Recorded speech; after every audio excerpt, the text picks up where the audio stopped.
La science et nous. Une émission proposée par Sylvie Vauclair.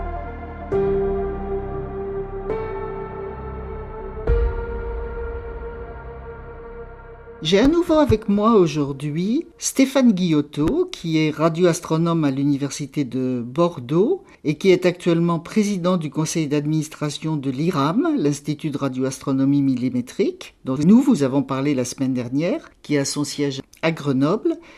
Et aujourd'hui, on va vous parler de ce très grand télescope, ou plutôt ce grand réseau d'antennes de radioastronomie qui est ALMA, Atacama Large Millimeter Array, qui est situé au Chili à 5100 mètres d'altitude sur le haut plateau de Chajnantor, à côté de San Pedro de Atacama. Bonjour à nouveau Stéphane. Bonjour Sylvie. Pourquoi aller si haut pour faire des observations astronomiques ? Parce que les gens pensent qu'on va plus près des étoiles, mais en fait c'est pas du tout ça. C'est simplement qu'on a moins d'atmosphère au-dessus de la tête, n'est-ce pas ? C'est ça qui est important. Tout à fait. L'atmosphère nous gêne en deux choses. Elle absorbe la lumière, tous les rayonnements venus des étoiles, plus ou moins, et aussi elle trouble la direction dans laquelle cette lumière se propage. En raison des turbulences dans l'atmosphère, les images sont un peu floutées par l'atmosphère. Plus on est haut, moins on a de problèmes de ce genre-là. Donc ce qui pose des problèmes, des difficultés aux êtres humains qui vont faire des observations là-haut. Mais en fait, les gens qui sont là-haut, ce sont surtout les techniciens pour la maintenance des antennes. On va peut-être discuter un petit peu de comment c'est là-haut, sur ce plateau-là. Combien il y a d'antennes, qu'est-ce qu'on fait avec, on les déplace, parce que je crois que plus la distance entre les antennes est grande, plus on voit les objets célestes avec une grande précision. Est-ce que tu peux nous parler de tout ça ? D'abord, combien il y a d'antennes là-haut ? Alors, ALMA, c'est un réseau qui comprend 66 antennes.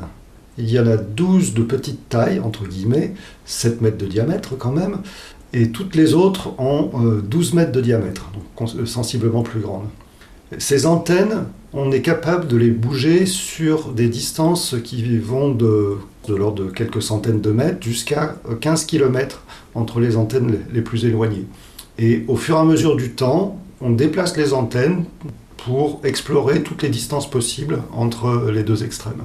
Ça nous permet de synthétiser l'équivalent d'un télescope de 15 km de diamètre quand on veut regarder des choses avec beaucoup de précision, ou au contraire de rassembler toutes les antennes de la façon la plus compacte possible pour faire comme si on avait une antenne pratiquement complète de 150 mètres de diamètre. Alors il faut peut-être rappeler donc, que ce sont ce qu'on appelle des ondes radio, des ondes radioastronomiques, c'est-à-dire qui nous arrivent à la vitesse de la lumière, mais à des longueurs d'onde beaucoup plus grandes que les longueurs d'onde de la lumière visible. Donc quel est l'intérêt d'observer des objets célestes dans ces ondes plutôt que dans les ondes visibles ? Qu'est-ce que ça nous apporte de différent, de nouveau ? Alors le visible nous permet de voir qu'une toute petite partie de l'univers. Il nous permet de voir que les objets très chauds comme les étoiles. A l'inverse, les longueurs d'onde radio nous permettent de voir tous les milieux qui sont considérablement plus froids. Les étoiles, typiquement, ça a une température de l'ordre de quelques milliers de degrés, alors que l'essentiel du milieu entre les étoiles est à des températures très basses, de l'ordre de 10 degrés au-dessus du zéro absolu, donc moins 270 degrés Celsius. Les longueurs d'onde radio sont les seules longueurs d'onde auxquelles on peut étudier ce milieu très froid. Alors donc cette ALMA est en place en fait depuis quelle époque ? Bon, je sais que c'est comme l'IRAM, comme tout, ça, depuis le début ça a évolué, mais les premières antennes là-haut, c'était à quelle époque ? ALMA, paradoxalement, c'est un projet qui, compte tenu de sa taille, a été fait relativement rapidement. Le premier concept a émergé en 97-98 de la synergie entre des projets qui étaient conçus aux États-Unis, en Europe ou au Japon. Chacun avait une idée un petit peu différente, et compte tenu de l'ampleur du problème, tout le monde s'est dit il vaut peut-être mieux se mettre ensemble pour faire un bon instrument qui fasse l'essentiel des choses, plutôt que d'essayer de faire 3 petits instruments séparés qui ne couvriront jamais tout ce qu'on est capable de vouloir faire. C'est quand même magnifique, peut-être s'arrêter un tout petit peu là-dessus, de penser que tellement de pays du monde, parce que tu disais qu'il y avait des participants un petit peu de tous les continents, tellement de gens, donc d'agences scientifiques en fait, de tous les pays du monde se sont mis d'accord et ça a marché pour faire un seul instrument commun à tous. Ça veut dire qu'il y a des antennes qui ont été financées par certains pays. Je sais qu'il y a un certain nombre d'antennes financées par le Japon, par exemple. Et puis aussi après pour l'exploitation. C'est-à-dire qu'il y a des gens qui font des observations. On peut peut-être dire un petit mot sur la manière dont ça fonctionne, ça. Si on veut faire des observations avec ALMA, comment ça se passe ? Et ça doit être un petit peu un casse-tête quelquefois par rapport à tous ces pays, de savoir qui fait quoi et comment ensuite c'est rediffusé dans les divers pays. Comment ça se passe ? L'opération d'ALMA est effectivement assez compliquée parce que le projet n'est pas monolithique. Il n'y a pas un grand institut qui s'occupe de tout. Au contraire, chaque contributeur fournit une partie des éléments et fournit un support pour que l'ensemble du télescope fonctionne. Et au point de vue des observations elles-mêmes, donc il y a un personnel qui est chargé au Chili de les effectuer et de redistribuer ces observations à l'ensemble de la communauté. Chaque partenaire reçoit un temps d'observation équivalent à la proportion de sa contribution financière en fait. Mais de toute façon, au bout d'un an, les données sont publiques et tout le monde peut y accéder. Ça, c'est fabuleux, ça. Ça veut dire que n'importe quel astronome qui sait travailler sur ce genre de données peut y avoir accès et faire un travail avec, même s'il n'a pas du tout participé à l'instrument. Tout à fait. Bon, il y a quand même un minimum de connaissances à avoir pour faire ce genre de travail. Et la difficulté, c'est que les observations qui ont été faites n'ont pas été prévues pour ce qu'un astronome voudrait en faire réellement. Donc il y a toujours, quand on n'est pas la personne qui a conçu l'expérience et l'observation proprement dite, c'est toujours plus difficile. Alors ce que tu me dis là, ça me fait penser à quelque chose qui m'importe énormément. C'est l'expérience qui le montre, c'est que très souvent les très grandes découvertes se font par ce qu'on appelle sérendipité, ça veut dire quelque chose qu'on n'avait pas prévu, c'est-à-dire on fait des observations dans un but et finalement on s'aperçoit de quelque chose qu'on n'avait pas du tout imaginé et qui conduit à des découvertes importantes. Donc si quelqu'un étudie des données qui ont été obtenues par quelqu'un d'autre dans un but particulier, ça ne l'empêche pas de faire éventuellement des découvertes sur le sujet. Mais en fait, tu m'as dit que quand ALMA a été conçu, pendant la conception d'ALMA, il y avait trois buts principaux. On se disait qu'il fallait absolument obtenir avec ce nouvel instrument.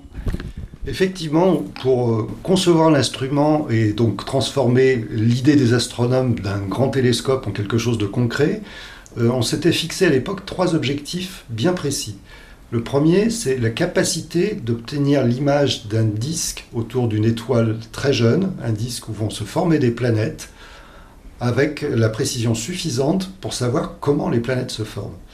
Le deuxième, c'était la possibilité d'observer la formation d'une galaxie similaire à la nôtre dans les premiers instants de l'univers, dans les premiers milliards d'années de l'univers.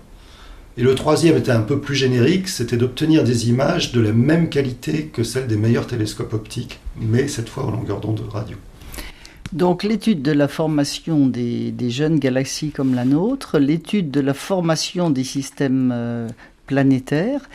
Personnellement, je m'intéresse beaucoup à cette formation des systèmes planétaires et avec ALMA, il a été possible, et ça continue, et ça fait, je crois que la première fois, c'était il y a une dizaine d'années, d'observer les détails de systèmes planétaires en formation. C'est-à-dire qu'on voit un disque, qui est en fait un disque de poussière, c'est pour ça qu'on le voit avec ALMA, c'est parce que c'est l'émission radioastronomique des poussières autour d'une étoile en formation. Et alors, dans ce disque, on savait que les étoiles se formaient avec des disques autour, on l'avait déjà vu par ailleurs en infrarouge, mais là, dans ce disque, on voit des détails extraordinaires, on voit des traces de planètes en formation, hein, c'est ça ? Effectivement, et c'est un bon exemple de ce que tu disais tout à l'heure, de découverte un peu par hasard. Donc l'existence de ces disques était connue grâce à l'interféromètre de l'IRAM, essentiellement.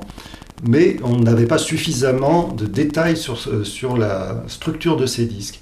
Et à la première observation faite avec ALMA à très haute résolution angulaire d'un disque comme celui-ci, tous les astronomes ont été surpris de trouver des sillons dans ces disques-là. Des sillons qu'on interprète comme étant la trace de planètes qui sont soit déjà formées, soit juste en formation. Ça reste encore un peu un mystère.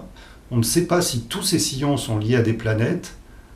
Il y a peut-être d'autres mécanismes aussi, mais ALMA a de ce côté-là un peu révolutionné le sujet en montrant que la formation des planètes, ça commence très très tôt, beaucoup plus tôt que ce que l'on pensait avant. En tout cas, je connais des équipes d'astronomes qui travaillent sur ce sujet, qui se demandent si chaque sillon observé est la trace d'une planète, ou bien si les planètes sautent d'un sillon à l'autre, par exemple, des choses comme ça.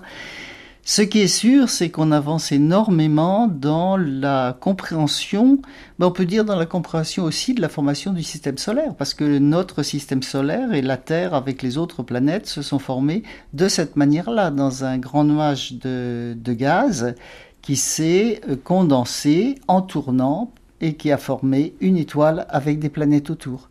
Donc je crois qu'on va rester sur cette conclusion et merci beaucoup Stéphane pour toutes ces informations de ce qu'est la radioastronomie et les grands instruments qui permettent d'observer le ciel en radioastronomie. Merci. Merci beaucoup.